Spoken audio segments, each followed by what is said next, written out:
ابو داؤد رضی اللہ تعالی عنہ نے عبدالعزیز بن رافع رضی اللہ تعالی عنہ سے روایت کی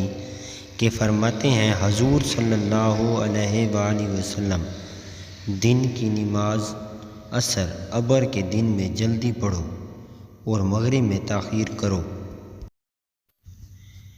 امام احمد ابو ہریرہ رضی اللہ تعالی عنہ سے راوی کے فرماتے ہیں حضور صلی اللہ علیہ وآلہ وسلم اگر یہ بات نہ ہوتی کہ میری امت پر مشقت ہو جائے گی تو میں ان کو حکم فرما دیتا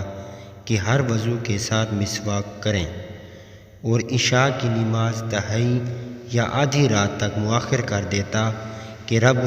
تبارک و تعالی آسمان پر خاص تجلی رحمت فرماتا ہے اور صبح تک فرماتا رہتا ہے کہ ہے کوئی سائل کہ اسے دوں، ہے کوئی مغفرت چاہنے والا کہ اس کی مغفرت کروں، ہے کوئی دعا کرنے والا کہ قبول کروں۔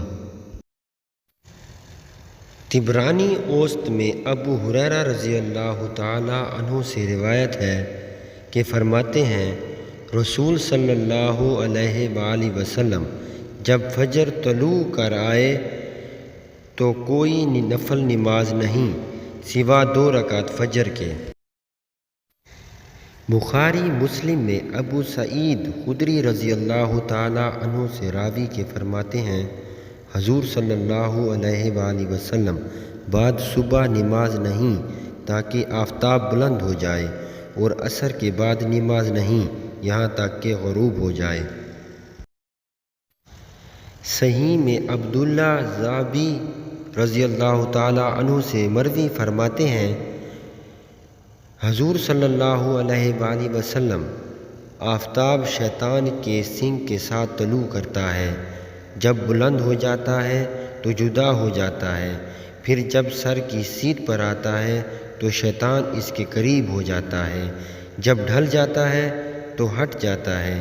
جب غروب ہونا چاہتا ہے شیطان اس سے قریب ہو جاتا ہے،